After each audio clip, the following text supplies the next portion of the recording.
Myself M. K. Singh. You are watching Modern Chemistry class. Today I am going to deal some topics of haloalkane.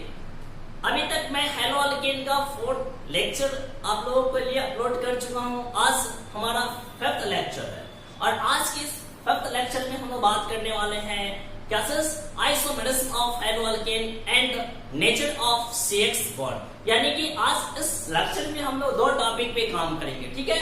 तो चलिए हम लोग क्या करते हैं, सबसे पहला हेडिंग लाते हैं क्लासेस आइसोमेरिज्म ऑफ हेलोअल्केन।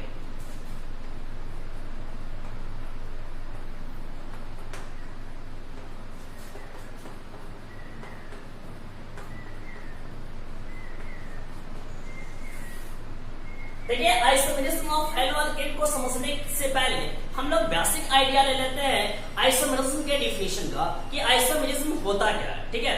तो देखिए आप लोग स्टैंडर्ड 11th में पढ़े होइएगा आइसोमेरिज्म, क्योंकि वहां पे आपको जीओसी में वो पढ़ना है आपको, तो आपने निश्चित रूप से उसको पढ़ा होगा।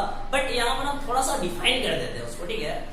Two or more compounds having same molecular formula but different physical and chemical properties are known as isomer, and this phenomenon is known as isomerism। यानी मैंने क्या बोला कि दो और दो से अधिक ऐसे कंपाउंड जिसका मॉलिक्यूलर फार्मूला क्या हो, सेम हो, किंतु उनका फिजिकल और केमिकल प्रॉपर्टीज क्या हो, अलग अलग हो, वैसे दोनों कंपाउंड्स को क्या बोलेंगे हम लोग, आइसोमर बोलेंगे। और ये जो घटना है इस घटना को हम लोग क्या बोलेंगे, आइसोमेरिज्म बोला करेंगे, ठीक है। तो यहाँ पर हम लोग को आइसोमेरिज्म की डिफिनेशन नहीं पढ़नी है, ना ही आइसोमेरिज्म के टाइप्स ऐसे पढ़ना है, बस हमको यह पढ़ना है कि हेलोअल्केन कौन कौन से आइसोमेरिज्म को शो करते हैं, ठीक है। तो चलिए हम लोग बात करते हैं कि हेलोअल्केन कौन कौन से आइसोमेरिज्म को शो करते हैं। तो देखिए आपका हेलोअल्केन जो है वो दो तरीके के आइसोमेरिज्म को शो करते हैं। एक आपका चेन आइसोमेरिज्म और दूसरा आपका क्या चीज, पोजीशन आइसोमेरिज्म। और आपका एक बात याद रखिएगा कि आइसोमेरिज्म में आपका पोजीशन और चेन आइसोमेरिज्म किसके अंदर आता है, स्ट्रक्चरल आइसोमेरिज्म के अंतर्गत आता है। तो यानी कि हम लोग क्या बोलेंगे यहाँ पर, haloalkane shows structural isomerism in which they show position and chain isomerism, ठीक है। चलिए इस पॉइंट को पहले लिख लेते हैं।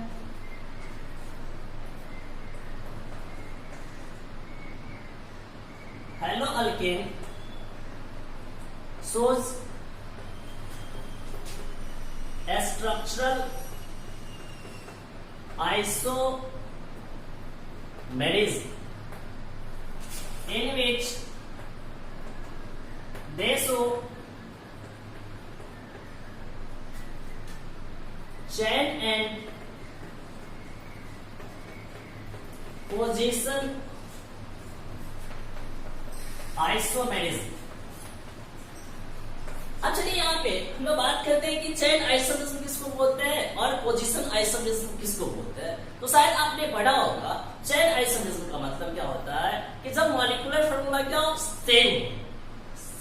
सेम हो, बट उसके पेरेंट चेन में नंबर ऑफ कार्बन एटम क्या करता हो, डिफर करता हो, तो उसके वजह से जो आइसोमेरिज्म एराइज करता है उस आइसोमेरिज्म को हम लोग क्या बोला करते हैं, चेन आइसोमेरिज्म बोला करते हैं, ठीक है।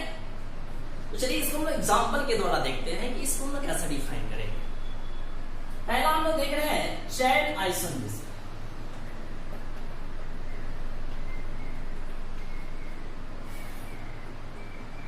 देखिए जैसे कि मैं यहाँ पर क्या कर रहा हूं, CH3 CH2 CH2 CH2 और यहां पर मैंने क्या कर दिया, हेलोजन एटम को ऐड कर दिया। चलिए इसका मैं एक दूसरा स्ट्रक्चर बना रहा हूं, CH3 CH CH3 CH2 और यहां पर X। एक काम करते हैं, सबसे पहले आप लोग क्या करते हैं, इसके मॉलिक्यूलर फार्मूला को काउंट कर लेते हैं। तो आप देखिए इसमें कितना कार्बन है, 1 2 3 4 कार्बन। तो C4 लिख देते हैं, H3 2 5 2 7 2 9 यानी कि H9X। देखिए क्या इसके बराबर यह है, देखिए इसमें भी कितना कार्बन है, 1 2 3 4 कार्बन। हाइड्रोजन कितना है, 3 3 और 2 8 और 1 9, H9 और X। यानी कि इस दोनों का मॉलिक्यूलर फार्मूला क्या है, सेम है। चलिए अब इसका हम लोग नाम लिखते हैं।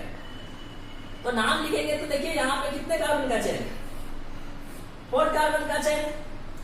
और यहाँ पे क्या हेलोजन है, इसको हम लोग क्या लिखेंगे, 1 पोजीशन पे है हेलोजन, इसको हम लोग क्या लिखेंगे, 1 हेलो ब्यूटेन लिख सकते हैं। इसको क्या लिखेंगे, देखिए यहाँ पे कितने कार्बन का चेन लिया सकता है, 3 कार्बन का चेन लिया जाएगा। यहाँ पर क्या लेंगे, बोलो बोलो 1 हेलो 2 मिथाइल प्रोपेन। देखिए इस दोनों से मैं क्या रिप्रेजेंट करने की कोशिश कर रहा हूं, उसको देखिए ध्यान से। इस चेन में कितना कार्बन है, 4 कार्बन है, और इसके पैरेंट चेन में कितना कार्बन है, 3 कार्बन है, लेकिन दोनों का मॉलिक्यूलर फार्मूला क्या है, सेम है। तो पैरेंट चेन में डिफरेंस है, कहां पे है, पैरेंट चेन में नंबर ऑफ कार्बन एटम क्या कर रहा है, डिफरेंट है। तो उस कंडीशन में इसको हम लोग कौन सा आइसोमरिज्म बोलेंगे, चेन आइसोमरिज्म बोलेंगे। यानी कि यहां हम लोग क्या बोलेंगे कि A and B are chain isomer, ठीक है।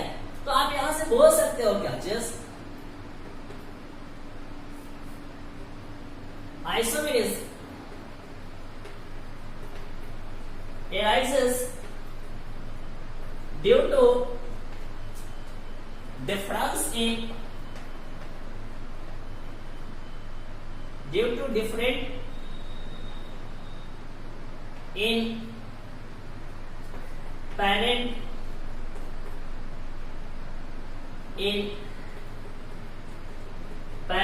Carbon chain. यानी कि पैरेंट कार्बन चेन में डिफरेंस की वजह से जो आइसोमेरिज्म एराइज होता है उसको हम लोग क्या बोलेंगे, चेन आइसोमेरिज्म बोला करेंगे, ठीक है। यहां पे लिख लीजिएगा डिफरेंस कर लीजिए। अब चलिए हम लोग सेकेंड एग्जांपल देखते हैं, किसका, पोजीशन आइसोमेरिज्म का। कि पोजीशन आइसोमेरिज्म किसको बोलते हैं, हमको लगता है कि इसमें कोई परेशानी आप लोगों को नहीं होनी चाहिए। नेक्स्ट हम लोग बात करते हैं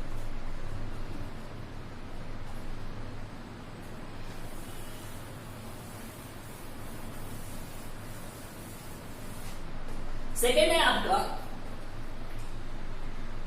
पोजीशन आइसोमेरिज्म।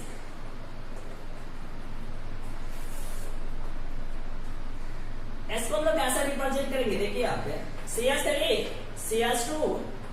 CH2 Br, और यहां पर मैं एक स्ट्रक्चर ले रहा हूं CH Br CH2। यदि मैं इस दोनों के मॉलिक्यूलर फार्मूला पे बात करूं तो कितना कार्बन है, 1 2 3 कार्बन, हाइड्रोजन कितना है 3 2 5 2 7 और Br, ठीक है। इसमें भी देखिए कितना है 1 2 3 कार्बन 3 4 और 3 7 हाइड्रोजन और Br। यानी कि दोनों का मॉलिक्यूलर फार्मूला क्या है, सेम है। अब देखिए इसका हम लोग नाम लिखते हैं, तो नाम लिखेंगे तो आपको क्या डिफरेंस नजर आ रहा है, इसको देखिए। यदि मैं इसका नाम लिखना चाहूं तो क्या नाम लिखेंगे, 1 पे ब्रोमो है तो 1 ब्रोमो प्रोपेन लिख सकते हैं। इसका नाम हम लोग क्या लिखेंगे, चैन तो 3 कार्बन का ही होगा, लेकिन यहां पर नाम क्या होगा, 2 ब्रोमो प्रोपेन होगा।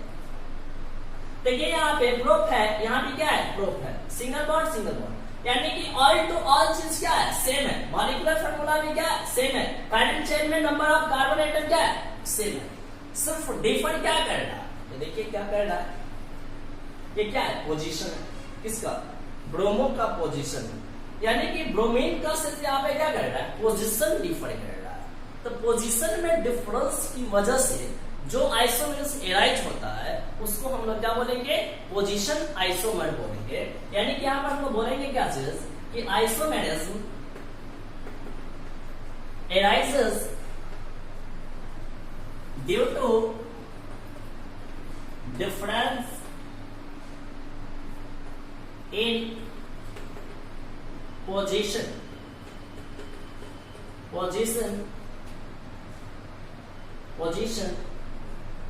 are known as position isomerism। ठीक है, बस इस बेसिक तरीके से हम इसको डिफाइन करना है। तो यहाँ पर हम लोग क्या बोलेंगे, इसको ए बोलते हैं, इसको हम लोग क्या बोलते हैं, बी बोलते हैं। तो यहाँ पर ए एंड बी क्या हो जाएंगे, आर पोजीशन आइसोमर। ठीक है, इसको आप लोग नोट करें, एकदम इजी टॉपिक है, इसमें कुछ भी नहीं है फास्ट।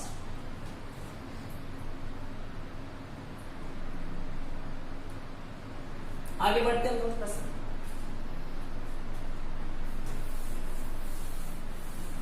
इस पे आपके एनसीईआरटी बुक में कुछ क्वेश्चन भी है, तो उसको आप लोग देख लीजिएगा।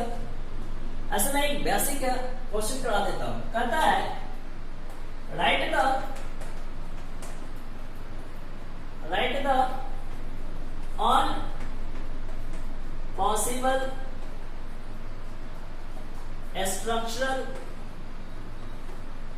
structural isomers of C4H9Br। इसका क्या करना है, जितने भी स्ट्रक्चरल आइसोमर पॉसिबल है उस स्ट्रक्चरल आइसोमर को लिखना है। तो चलिए हम लोग स्टार्ट करते हैं। देखो सबसे पहले क्या कर लो, स्टेट वाली बात कर लेते हैं। ठीक है, ठीक है, इसमें कितना कार्बन है, 4 कार्बन है। मैं हाइड्रोजन यहाँ पे मेंशन नहीं कर रहा हूँ, ठीक है, मैं सिर्फ कार्बन चेन ले रहा हूँ, बाकी आप लोग अपने से कर लीजिएगा। कार्बन के साथ मतलब उसके वैलेंसी को पूरा कर दीजिएगा विद हाइड्रोजन। ठीक है, अभी मैं सिर्फ कार्बन ले रहा हूँ, कितना कार्बन है, 4 कार्बन ले लिया मैंने। और यहाँ पे क्या कर दे रहा हूँ, Br को जोड़ दे रहा हूँ। यहाँ पे क्या हो गया, 3 हाइड्रोजन, यहाँ पे 2 हाइड्रोजन, यहाँ पे 2 हाइड्रोजन, यहाँ पे 2 हाइड्रोजन। ये आप लोग एरेंज खुद से कर लीजिएगा। देखिए यहाँ पर हम लोग इसका नाम क्या लिखेंगे, 1 ब्रोमो ब्यूटेन फर्स्ट। सेकेंड हम लोग लिख रहे हैं, क्या कर रहे हैं, इसके पोजीशन को चेंज कर रहे हैं। यहां पर लगा दिए तो क्या आ जाएगा, 2 ब्रोमो प्रोपेन। चलो हम ऐसा सोच रहे कि इसको हम यहां पर लगा देते हैं, तो क्या यह सही है या नहीं है, इसको पहले फाइंड आउट करो। देखो Br, अब नोमेनक्लेचर जो होगा वो अब नंबरिंग इस साइड से होगा, ना कि इस साइड से होगा। क्यों, क्योंकि इधर से लोएस्ट पोजीशन मिल रहा है, इसका भी नाम क्या होगा, 2 ब्रोमो प्रोपेन होगा। तो देखिए यह कंपाउंड और यह कंपाउंड दोनों क्या है, सेम हो जा रहा है, तो यह इसका नहीं होगा, तो ये तो सेम हो गया ना। चलिए अब एक नेक्स्ट कोशिश करते हैं हम लोग। जैसे कि हम लोग क्या किए, यहाँ पर एक यहाँ पे लगा दिया, ठीक है, और यहाँ पर Br डाल दिया। इसका नाम क्या हो जाएगा, 3 कार्बन का चेन है, इसका नाम क्या होगा, 1 ब्रोमो, और ये क्या है, मिथाइल है। यहाँ पर 3 हाइड्रोजन होंगे, ठीक है, इसको आप लोग देख लीजिएगा अपने तरीके से। यहाँ पे कार्बन का 4 वैलेंसी पूरा कर दीजिएगा हाइड्रोजन के द्वारा। 1 ब्रोमो 2 मिथाइल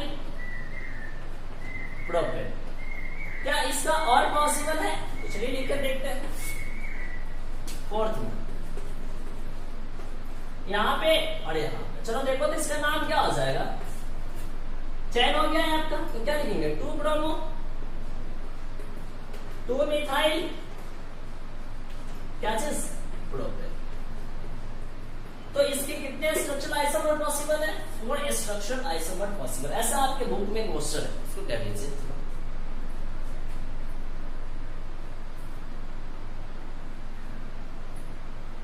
अच्छा, ये हम आपके लिए नेक्स्ट टॉपिक लेकर आते हैं। जैसा कि मैंने बोला था शुरू में, क्या nature of seize.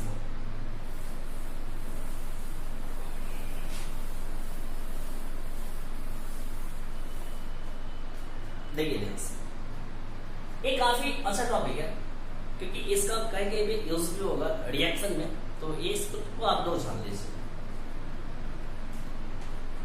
Nature of CX bond, CX bond का नेचर कैसा होता है। जैसा कि देखिए यहां पर मेरे पास क्या है, कार्बन है, और यहां पर क्या है, हाइड्रोजन है। तो जनरली आपका हाइड्रोजन जो होता है वो क्या होता है, मोर इलेक्ट्रोनिगेटिव होता है। और आपने शायद पढ़ा होगा इलेक्ट्रोनिगेटिविटी का मतलब क्या होता है, कि जो बॉन्डेड पेयर ऑफ इलेक्ट्रॉन को या शेयर्ड पेयर ऑफ इलेक्ट्रॉन को अपनी तरफ क्या करता हो, अट्रैक्ट करता हो, तो उसको हम लोग क्या बोलते इलेक्ट्रोनेगेटिविटी बोलते हैं। It means that tendency to attract the shared pair of electron towards itself is known as electronegativity. बस ऐसे हम डिफाइन करते हैं। अब चलिए, यदि इलेक्ट्रोनेगेटिविटी किसी का ज्यादा होगा तो वो क्या करेगा, उसको किसी भी चीज को अपनी तरफ अट्रैक्ट करेगा। किसी भी चीज को, क्या चीज, इलेक्ट्रॉन। जैसे कि हम लोग क्या जाते हैं, भोज खाने जाते हैं ना, कभी कभी शादी ब्याह में जाते हैं ना, तो वहां पर देखिएगा क्या चीज ना, बहुत सुंदर सुंदर लोग आते हैं। और कभी कभी क्या होता है कि हम लोग उसको देख कर क्या होते हैं, अट्रैक्ट हो जाते हैं ना।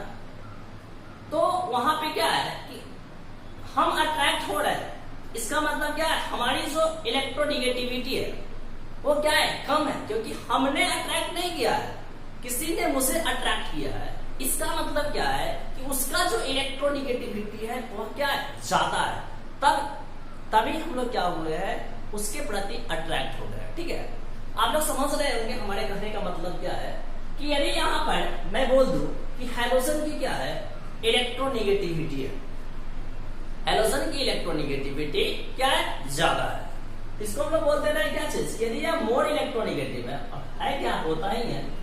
En का मतलब क्या है, इलेक्ट्रोनेगेटिविटी है, और इसका मतलब क्या है, लेस इलेक्ट्रोनेगेटिव या लेस इलेक्ट्रोनेगेटिव एलिमेंट है।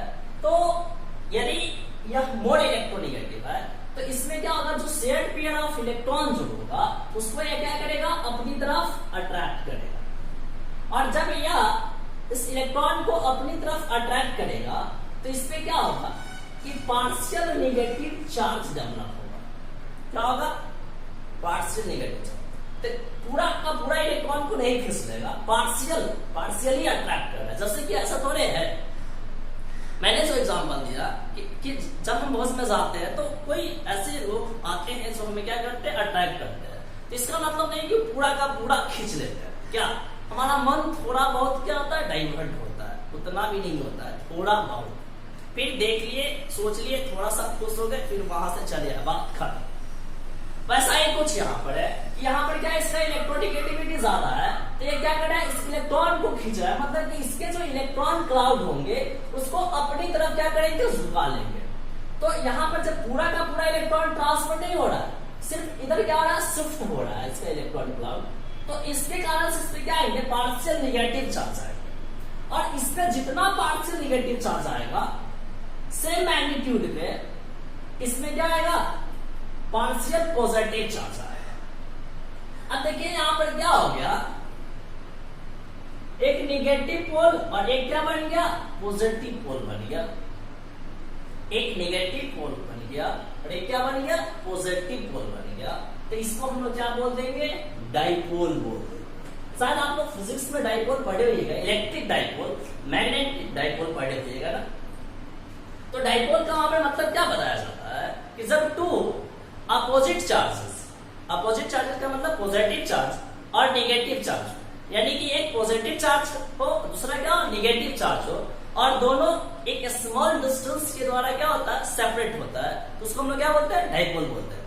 क्या बोलते हैं, डाइपोल बोलते हैं। तो वहां पर इलेक्ट्रिक डाइपोल बोला जाता है। फिर यदि आप जाइएगा क्या चीज, मैग्नेटिक में, तो वहां पे भी दो पोल होते हैं, एक पॉजिटिव पोल होते हैं, एक नेगेटिव पोल होते हैं। हमको वहां से कुछ खास बस नहीं करना है, बस यहाँ पे डाइपोल का मतलब समझना है। डाइपोल का मतलब हो गया, डाई का मतलब कितना, दो, और पोल का मतलब तो आप समझ रहे हैं, दो पोल, यानी कि एक पॉजिटिव पोल और एक क्या, नेगेटिव पोल। हमारे भी लाइफ में भी दो पोल होते हैं, एक हम खुद पोल है और एक हमारी वाली पोल होगी, यानी कि दो पोल, समझ रहे हैं ना। तो यहाँ पे क्या है, डाइपोल है, यानी कि एक पॉजिटिव और एक क्या चीज, निगेटिव। ठीक है, तो इसको हम लोग बोल दिए डाइपोल। और जब भी किसी मॉलिक्यूल्स पे डाइपोल का डेवलपमेंट हो गया तो वह मॉलिक्यूल्स कैसा हो जाएंगे, पोलर मॉलिक्यूल्स हो जाएंगे। कैसा मॉलिक्यूल हो जाएंगे, पोलर मॉलिक्यूल्स।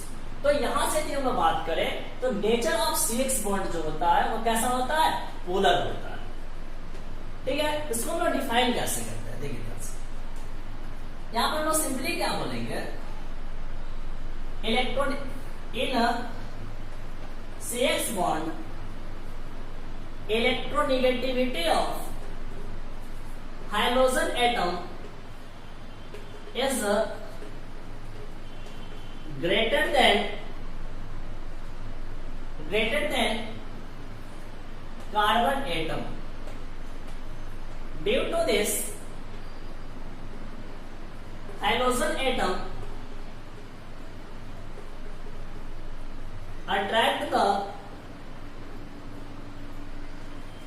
bonded pair या शेयर पेयर भी लिख सकते हैं, bonded pair of electron towards itself. As a result,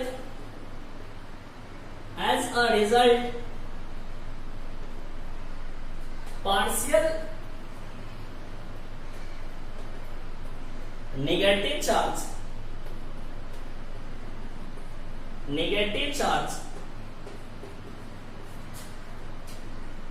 develops on halogen atom, whereas partial positive charge develops on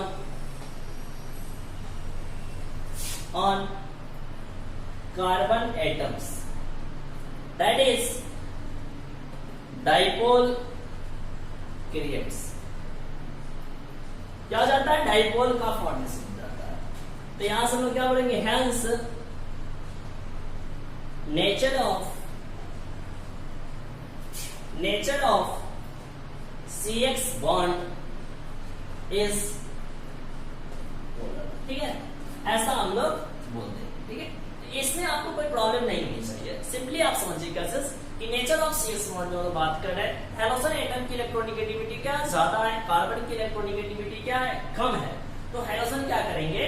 bonded pair of electron को अपनी तरफ क्या करेंगे? अट्रैक्ट करेंगे। ठीक है, तो उसके कारण क्या होगा कि उस हेलोजन एटम पे आपका कौन सा चार्ज आ जाएगा? निगेटिव चार्ज आ जाएगा, और कार्बन एटम पे कौन सा चार्ज आएगा? पॉजिटिव चार्ज आएगा। ठीक है, तो वहां पर क्या हो जा रहा है? एक डाइपोल का क्रिएशन हो रहा है, और उस डाइपोल के कारण वो मॉलिक्यूल्स क्या हो जाएंगे? पोलर नेचर के हो जाएंगे। ठीक है, तो ये आपका एक बेसिक कंसेप्ट था, इसको आपने समझा। जैसे कि कभी-कभी आपके एग्जाम में पूछे जाते हैं कि why nature of CH3Cl bond is polar, यानी कि ऐसा क्वेश्चन पूछे जाते हैं कि nature of CH3Cl bond is polar, क्यों? तो यहाँ पे सिंपल सा कंसेप्ट क्या बोल देना आपको, यहाँ पे कार्बन है और यहाँ पे क्या है? क्लोरीन है। तो क्लोरीन का इलेक्ट्रोनेगेटिविटी क्या होगा? ज्यादा होगा। किससे? कार्बन से। तो क्लोरीन पर क्या आ जाएगा? निगेटिव आ जाएगा, और कार्बन पे क्या आ जाएगा? पॉजिटिव चार्ज आ जाएगा। मतलब वहां भी एक डाइपोल का क्रिएशन हो रहा है, मतलब कि उसका नेचर आपका कैसा हो जाएगा? पोलर नेचर हो जाएगा। ठीक है, तो इस कंसेप्ट से आप इस क्वेश्चन का आंसर दे सकते हैं। ठीक है, इससे आपका एक छोटा सा सब्जेक्टिव क्वेश्चन बनता है। तो यहां तक आपका था क्या sir? Nature of CX bond. तो हम लोग फर्स्ट लेक्चर में दो टॉपिक को डील किया, क्या sir? Isomerism of hello alkane, और सेकंड टॉपिक हमने डील किया क्या sir? Nature of CX bond. तो चलिए यहां तक का काम तो बिल्कुल आसान था। अब जो मैं नेक्स्ट लेक्चर लेकर आऊंगा उसमें हम लोग बात करेंगे method of preparation of hello alkane, जो कि काफी इंटरेस्टिंग होगा। और आप याद रखिए वहीं से आपका रिएक्शन शुरू होगा, यानी कि वहीं से आपके लिए ज्यादा इंपॉर्टेंट टॉपिक स्टार्ट होगा, और वहीं से आपके एग्जाम में क्वेश्चन पूछे जाएंगे। तो आप लोग ध्यान रखें कि हम जो अगला वीडियो लेकर आएंगे उसमें मैं एक ऐसा क्वेश्चन कराऊंगा जो आपको निश्चित रूप से आपके एग्जाम में पूछे जाएंगे, चाहे वो बिहार बोर्ड के हो चाहे CBSE बोर्ड के होंगे, उसमें निश्चित रूप से वो क्वेश्चन पूछे जाते हैं, ऐसा देखा जाता है। तो आप लोग नेक्स्ट वीडियो का वेट करें और इस पहले वीडियो का एंजॉय करें। इसी के साथ हम लोग यहीं पे क्लास खत्म करते हैं, फिर मिलते हैं नेक्स्ट वीडियो में। थैंक्स सर, आपका प्यार और हमारा काम दोनों बना रहे, और हम लोगों की जो सफलता की जो सीढ़ी है उसमें हम लोग क्या करें? धीरे धीरे बढ़ते रहे। तो चलिए एक बार और हम आपको बोलते हैं थैंक्स, गुड बाय।